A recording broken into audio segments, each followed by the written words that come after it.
Hello and welcome to Sunday Run Day, the podcast. This week on the show, we have Nestor joining us. Now, Nestor is a psychotherapist, he's a triathlon coach, and he has a master of counselling as well. So, first of all, welcome to the show, Nestor. Thank you. Now, thanks to you for considering me, and I'm super happy to be here. No, awesome. So, obviously, your background with being a psychotherapist and having this master's in counselling, I wanted to touch on a bit of subjects, around about, sort of the mental health side of things around running. And so my first question now I'd like to ask is, so how does running really affect our mental health? Oof. That's a big question. There's so much to talk about it, but I'll try to touch into the to the space like the general things so that Yeah. people feel like motivated to explore a little bit more. First is there was a good study that was released quite recently, maybe 2 3 years ago, and it said that running on basically any endurance activity that you do, it helps control many symptoms associated with anxiety and depression. What does that mean? That for some people, these kind of situations, living through depression, living through anxiety, can be really can be really tough. Like I don't like to use the word obstacle, but to put it in simple terms, it can be really hard for them to go through life and go with these symptoms. So with running specifically, they can start controlling those effects and they can start pushing. How does that happen? Basically, the more you run, your brain gets much more oxygen, which is number one.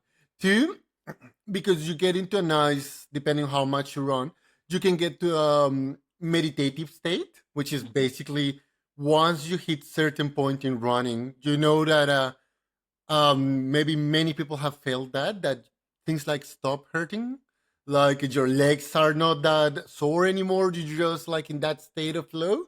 When you're in that state of flow, basically you're full of serotonin, you're full of endorphins, and your body is automatically creating endocannabinoids, which is basically that's the popular runner's high. So once you go through all these affecting your brain, what happens is that you'll be much more open to change your ideas. Maybe you have these really difficult, you're going through this difficult time with at work with a family member, with your partner, going going into this or trying to think about this while in this meditative state allows you to be much more open into different solutions, being much more receptive of different opinions, ideas, options, and that will allow you to to get a much better quality of life. So that's like the short, but also the big answer of how does running affect your mental health? Oof, in a really good way, and that's if you take it, of course, in a very healthy way for you. Yeah, definitely. And as you say, like I know it's a big question. There's many aspects to it, but yeah, I really like what you touched on there of just how it can change, and it kind of leads into a little bit of for me when I probably started getting into running, I definitely was going through probably a difficult time in my life, and Mm. it really helped me. And as you say, when you kind of get out there and you can free your mind a little bit, and you start thinking about different things, and that's the way for me, running really does help me is when I'm out on a run, sometimes you might overthink something a little bit, but you can focus a little bit more on it. And yeah, kind of lead into my sort of other question of like, well, how to help people when they're running, like helps them with processing, that sort of trauma or the grief or when they have those sort of major transitions in life. Okay, this is another big question. So, how does it get? How does running help you process a trauma, difficult transition, like or something that you're going through? Um, Basically, what happens is when you're going through a trauma. I'm gonna go specifically at trauma or Yeah, perfect. a very difficult to a grieving process that's very difficult to process. Um, what happens is that you get in a loop.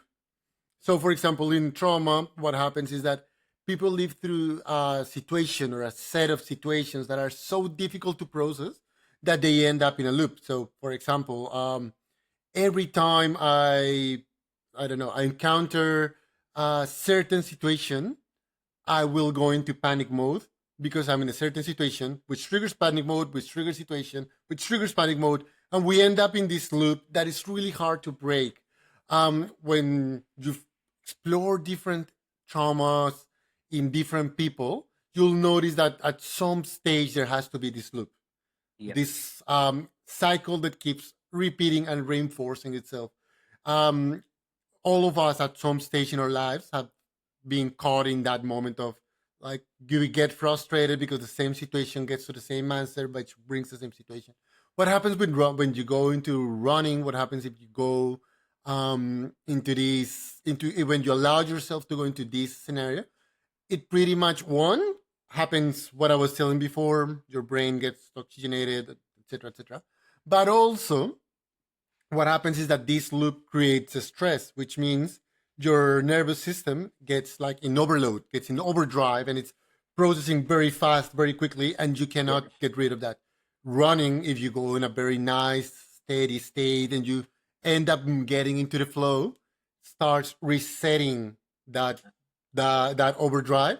So when you get back of while you're running, what you're gonna notice is that I'm going through this thought, I'm going through this set of emotions that are hard to process, but my nervous system, my autonomic nervous system, which is the one that goes into alert or that into alert mode, it's calm, it's relaxed. So you'll notice that a thought that would get you into alert mode, into a panic attack, into a state of chaos, then you're going through that same thought, but you're not in chaos because you're running, Great. because you're processing through motion.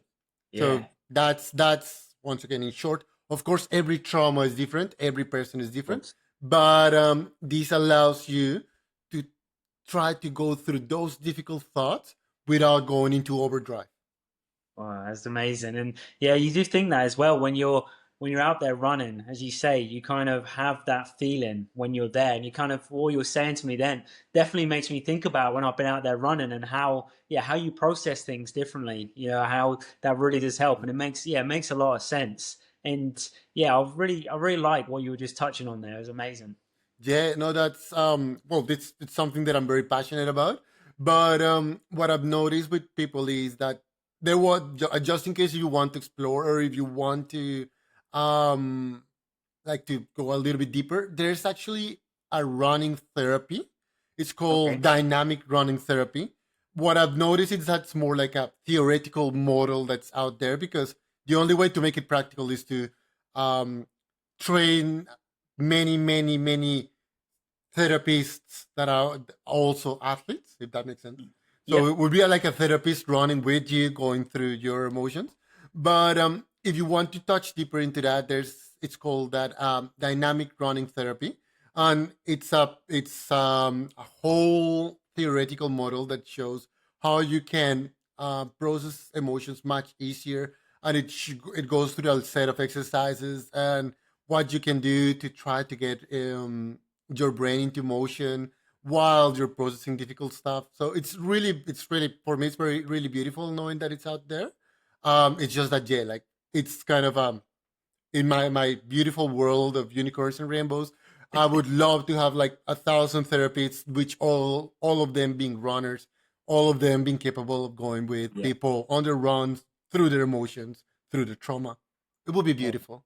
That's amazing. I can just imagine, as you say, how beautiful that would be to be able to process that as you're running as well, and having someone there to be able to go through that with you for the emotions of not only the emotions of the run itself, but the emotions of what you've been dealing with, what you've been struggling with. That's yeah, that is really truly beautiful. I love that. Yeah, no, that would be yeah. That's beautiful, but that's also a way of saying like if you're going through something difficult. And I remember one person that I worked with. He was a good triathlete, and he used to tell me that when he went into a run, especially those easy the Sunday run Yeah, when they were going easy, fun, enjoying, thoughts would go as like a movie. Like he would at some stage kind of forget where he was running and his thoughts being like a difficult thing that he went through that week, or like we all find ourselves thinking, why did I say that 10 years ago? Like he yeah, was thinking through that, but it all came as a movie. He said, I'm not gonna do anything with that thought. I just see it passing and it goes. see it Right. coming, and it goes. And that was his way of saying, I'm processing. Like Yeah. this thought comes, it brings me anger, it brings me sadness, it brings me happiness. I feel that sadness, happiness, anger while running, and it just goes. And then when I think about it again, it's like it's just a memory. Like, oh, it happened. Yeah, okay. And I learn from that, and I keep going. Oh, that's awesome. And it kind of leads me into a little bit of, my other question I wanted to talk about and touch on is kind of like what are some of the sort of mental strategies that, runners can use when we're out there on those tough runs or on those tough training blocks. So obviously, like you mentioned about, one of the people you worked with, how they dealt with it. But what other sort of things could we look at as runners, those, having those mental strategies that can help us? That's the big question.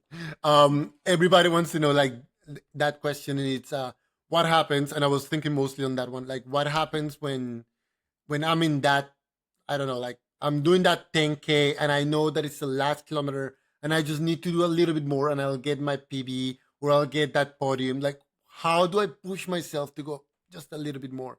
Yeah. And the answer is that your brain works by association, which means that your brain at that stage under that physical stress that's going through, it's gonna say, what would I do in this scenario? What would I do now? Okay. And then it will go into its, let's say, mental library, and it's gonna say, okay, last time I was under stress, being in a race, being at work, being at a family situation, what did I do? And if this, what your brain's gonna say, okay, this time I didn't do anything. I just backed. I just went back. This time I pushed, but I didn't like it. And this time I backed again. So your brain's gonna say, okay, then I'm not gonna push in this time. So Yeah. that's the big question. Like your brain's gonna be continuously training because there's in our brains all these neural pathways that are continuously strengthening themselves depending on your choices in your everyday routines. If your everyday routine involves, I'm gonna do this last set no matter what, I'm gonna do this last push at work no matter what, I'm gonna do this last rep if I'm doing 10 100 meter efforts and I'm doing 9 and I'm tired, I'm gonna push myself to the 10. But it also happens in your day to day life. Like Yeah. maybe I'm washing the dishes. I don't know, and I'm like, I'm gonna wash that last one. I'm gonna do this. I'm gonna do now what I could be doing tomorrow, but I'm doing it now. Then your brain's gonna be strengthening that. Push a little bit more. Do that extra bit. Do that extra effort. Do that extra rep. Then it go once you're in that stage of transition of stress, running, pushing, going that extra bit, your brain's gonna say, I remember what I did last time. I pushed, and then you're gonna push. I gave a little bit more, and then it's gonna push you to give a little bit more. So your brain works through association, and the only Yeah. way of training is by pushing a little bit more in those everyday tasks that you do every single day because you're training your brain to know what to do when you're under stress because when you're under stress you don't think, you're just automatically going through because Yeah. you're not going to go and reflect, okay, I'm kilometer 9 so I'm just 1 kilometer more, what would I do? No, just brains like problem solution, I need to go quickly to find a solution for this problem. No, that's really it's really interesting as well. Like I definitely listening to that, I definitely associate a lot of that with Yeah. my marathons and probably my recent marathons that I've been doing.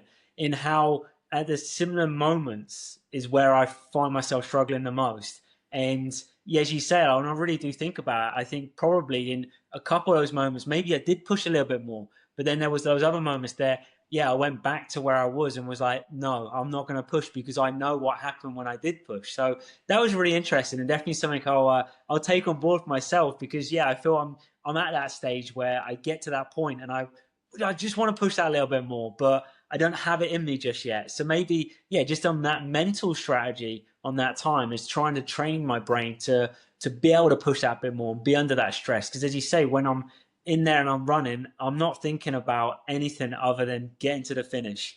I'm thinking about doing the next kilometer or however I might break up the race is all about getting to the finish. And that's you don't think about all the other stuff going on around you.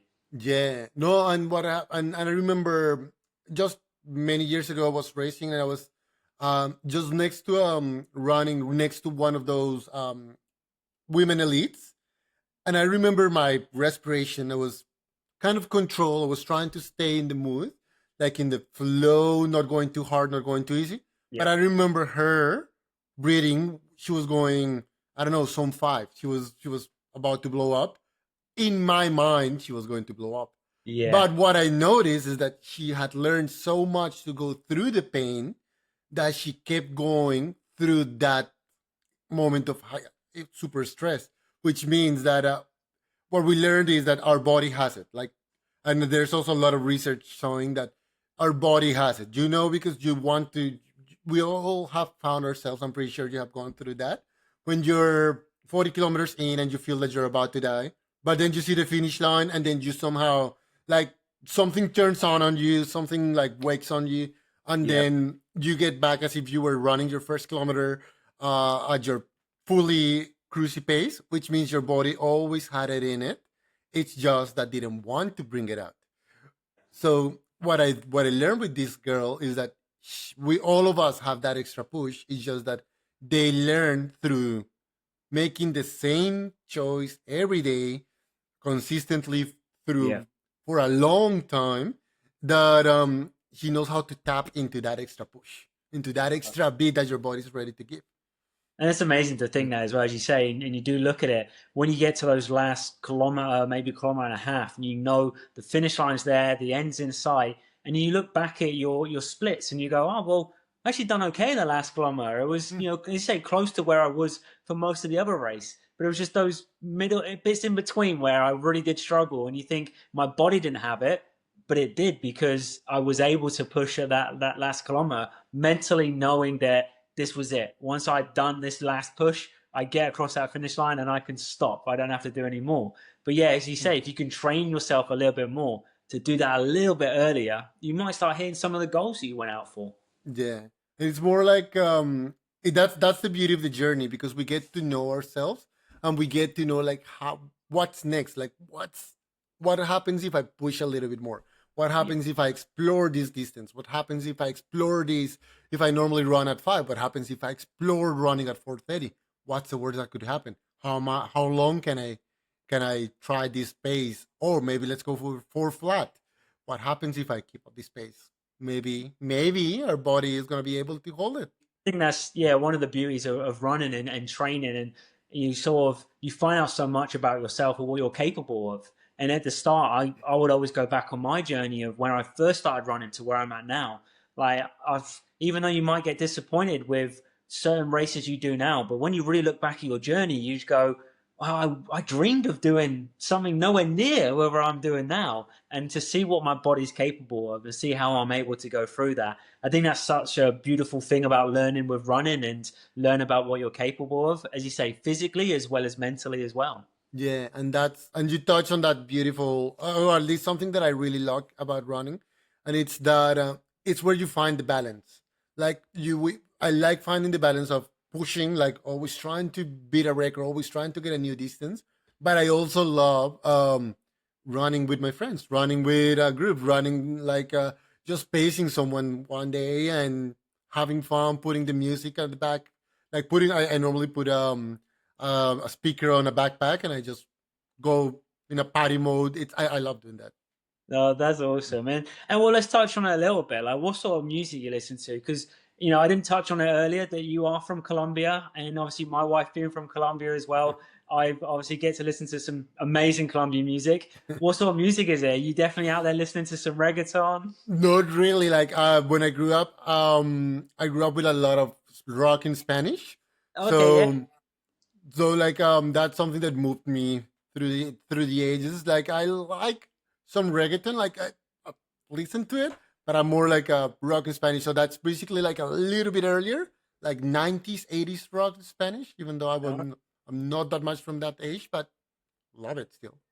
No, that's awesome. I love that. And then just obviously touching on now, moving into, your running journey as well. I wanted to touch on obviously the Happy Thoughts team. First of all, I'd love to know where the name come from. I guess maybe a little bit self-explanatory, but I definitely want to touch on the name. I love it, the Happy Thoughts team. No, the happy thoughts was it was a running joke because before that I used to coach in in a triathlon team, in another triathlon team, and I remember we used to do strength conditioning classes, and they were doing maybe planks or they were doing some really hard reps, and I would tell them like engage your core, bring your glutes out, I don't know, do a better squat, blah blah blah, keep up your posture, and then at some stage I would be out of phrases to say, and people were like, "What do I do now?" And I would, I don't know, happy thoughts, and people started just saying that, just like it became a running joke. I'm having Oh, happy thoughts. I'm having happy thoughts in the middle of a run, well, like. that's awesome. And then when we started this project, like, I just thought I asked like, what name would you like? And they just said happy thoughts. It makes Oh, sense. How that's awesome. I love that. So, how is the Happy Thoughts team? How is that all come about? it's how it all happened. It happened because I'll try to make that story short, because when I worked in that previous team, I ended up going not in the best of terms, to put it in that way. To that stage, I was very close to like just leaving the sport entirely. Like I just wanted to do my own stuff, like Yeah. retiring from coaching, and I was ready, absolutely ready to do that. And when I was getting there, my own athletes, those who like, it was not me who wanted to create the team, but different athletes who I coached through the years, they all came to me and said, "Look, we were in that team because of you. We want you to be the coach. We want to get back to you." And pretty much the team was created by the group, not actually by me. They all little by little started coming Oh, back, and we created that identity. The team, it was them who designed the pink uniform. I didn't really think about the uniform. They all made the design. I was the one who sent it to make it real, but they yeah. were the ones who made the design. They created the form, and it's a group that was created by friends for friends, basically. I absolutely love that. And that's what, for me, is really what the running community is Mm, about. And that's just such a big testament to yourself as well, of mm, like how amazing your coaching has been. Not only just your coaching to help them improve, but just as you are as a person as well. And the fact that they really wanted to be with you and to create a team of, great community, great friends. That's awesome. I absolutely love that. It's yeah. amazing. Thanks. No, I think there's a photo on my personal Instagram that I have them. That it's when I did the Ultraman. Yes. On the Ultraman, you have to bring your own crew, and I brought my own team, my team. So everyone in that photo has was coached by me. So it was nice having my own guys That is awesome. helping me, uh, bringing me to the finish line, and it was a beautiful experience, and something that I really want to do again. Yeah, and mate, and hats off to you as well. We have a friend as well that done Ultraman the year after you. So yeah, that's how I knew about Ultraman when you mentioned it. So yeah, incredible. Like hats off to you completing that. But also really congratulations, the second ever Colombian to complete Ultraman. That is Thank you. awesome. Thank you. Not easy, but totally worth it. Like, Yeah, oh, it's to not a, easy at all. Just on paper, yeah. when we found out about it, I was like, "This is just crazy." But the fact that you completed it Mm. is amazing. But yeah, no, it's beautiful, and that's something that if anyone's listening, that's thinking, considering, maybe exploring the possibility, do it, because it's a complete different vibe. Like, it's not like a marathon or an Ironman, because I love those events, of course. But Yep. when you run, you finish, you go home. Like, it's more like you do your thing and that's it. But in the Ultraman, you, because it's so much time out there, you start creating a big bond with your group, Yeah. and also just start creating a big bond with the athletes close to you. So at Yeah. some stage, you're not competing against that guy in front of you or that guy behind you, but at some stage, you start like pushing them to the finish line. You want everybody to get to the finish line. It doesn't matter if they come first, second, last. We all want to get to the finish line, and it's a beautiful feel, a beautiful vibe that happens in that race. So if anyone's considering, is thinking, just do it. Like Nike, just do it. No, awesome, and I love that as well. Like, I think yeah, there's races out there we do, and we want to do the best for ourselves. We want to hit our goals. But I love it when you get that sort of community feeling, and then you have that around those races there. Everyone is just cheering on everyone. We all want everyone to finish. It doesn't matter, as you say, if you finish the first or the last. We want everyone to finish. We want everyone to enjoy it. And you say it brings that community together. That is amazing. And yeah, definitely anyone listening, check out Ultraman. It's a really cool thing. It's an amazing event. And as Nestor said, like definitely worth doing. Yeah, definitely worth doing. It's a beautiful thing. Moving on to obviously some of your marathons. Obviously, recently as well, you done Sydney Marathon, and I see back in 2019 you done Boston as well. So, how's the majors been? And obviously, what I always a tough question, and I know there's probably one difficult to answer. But what was kind of the most enjoyable run, or not necessarily the best run, but one that you enjoyed the most, and for what reason? What would I say? Like the thing is that marathons in my life are more of a family thing. Oh, that's So my mostly my dad, but all my family brought us into the sport. So they created this concept of professional, but also athlete, professional or student athlete, then professional athlete. yeah, Um, so when my dad was the one who started bringing me into the marathons. He started like motivating me into buy these running shoes, go to the runs. He took me to the very first marathon that was Miami long time ago. oh wow, So it became a tradition that we choose a marathon in the world, and we just go. So with what's my favorite one, which one has been the most like beautiful? I would say the ones that have had my family there. Of course, Boston has that extra plus because it's Boston.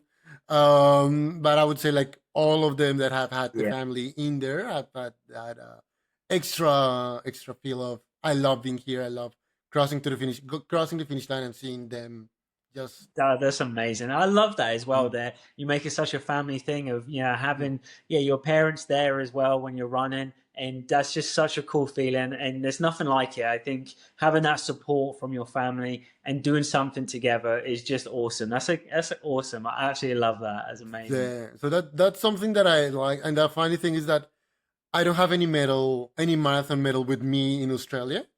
Every time I finish the marathon, I get the medal, get the photo, clean it up, take it to my parents, and all the medals are actually in Colombia. That is beautiful. That is amazing. They must be so proud of you as well. And that is such a cool thing. So, like you were saying, and I've seen it on your Instagram as well about the medals. There's only two Ultraman medals in Colombia. So, how cool is that? Having one of those medals, is yours there. That's a really cool thing. I love that you do that. Yeah, like that's what makes it. That's what makes it beautiful. That's why I run the marathon, and that's why we like I get motivated about doing another one and another one. And I feel that if you're gonna do this for so long, or for that much, you need to have a really strong emotional bond to the actual sport. Yeah. If not, most people like just do a few marathons and they just move to something else. In my case, it's that. So if you want to stick to something big, you have to have an emotional bond to it, like something Yeah, that really yeah, moves you. 100%. Yeah, whatever is your emotional bond, as you say, you have to have that to it. There's a reason why we keep going back and doing multiple marathons, and to have what bond it is for you is amazing. And your bond is just truly special to be with your family. And then I guess moving on to the next marathon, then it's going to be, we talked before, it's going to be Singapore, and obviously your family's going to be there in Singapore with you. That's going to be truly special. Yeah, that's gonna be. I'm getting ready for it. Just before this interview, I was just training, getting ready little by little. I know that's gonna be hard. Of course, I spoke with a few guys who come from there, have raced that one. They said like you don't know what you're getting into because it's they said the race it starts at 4:30 in the morning. I Yeah. I didn't really account for that. And they said that the humidity is uh ridiculous and the temperature is like 30 degrees from the get go. It's like wow. Oh, it's definitely been an interesting marathon, for sure. Like, yeah, I've been, lucky enough to be in Singapore before, and me and Clara, we went for a few runs in Singapore, not as early as 4:30 in the morning, but definitely early, and just doing sort of a 5 or 10K run. Yeah, I'm feeling the sweat on me straight away and the humidity. So yeah, Oh, I feel for you in that scenario. Definitely going for the full marathon. But what an amazing thing is you got your family there as well. As you say, it's not necessarily always about getting a certain time or running a certain race. It's about that experience to have everyone there. And you're going to do it. You're going to have your family there. It's going to be amazing. Yeah, that's what makes it beautiful. Like I for that one, I don't care about the time. I just want to do something nice, and that's it. Yeah. Um, um, but yeah, it's gonna be more like another race when you get to be with the family, and yeah, that's the only thing I can think of. Like I just want to be fit enough to not collapse. Other than that, that's I just Yeah, I want to enjoy guess it. I guess obviously the weather warming up a little bit here as well on those warmer days that can help you a little bit to prepare for Singapore. So no, I wish you all the best for the training, and I look forward to hearing all about Singapore. Definitely. Yeah, thanks, Nobby. Yeah, right. As the guy said, like I'm really sure I don't know what I'm getting into, but I want to bring the best out of it, and yeah, I'll be more than happy to share all the stories from there, what happened or how is it. No, awesome. No, look, Nestor, thank you so much for joining the podcast. It's been a really great insight into, I say, the mental health side of things as well with running. But also amazing to hear about your story and the Happy Thoughts team, and also just about your marathon journey to be able to, run those marathons with your parents. I really do thank you so much for joining, and yeah, I look forward to hearing about the future. Thanks to you, and I'll be more than happy to give you back. And thanks to you for considering me for this podcast. No, thank you so much. And as I say, I really enjoy spending this time to discuss a little bit more. And until next time, as always, happy running.